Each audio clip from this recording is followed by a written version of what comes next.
Welcome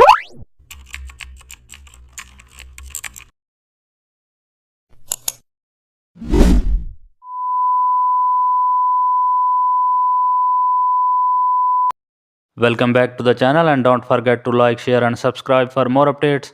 Today we are diving into an exciting tutorial how to remove graffiti from building walls. Open your image and zoom into the graffiti marks. Select a medium soft brush in clone stamp. Sample from clean wall textures near the paint. Gently paint over graffiti strokes. Adjust brush size for large and small marks. Switch sample points to make rough surfaces.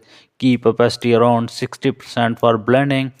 For inconsistent bricks lines, zoom out to check pattern alignment. Correct color variations with careful strokes.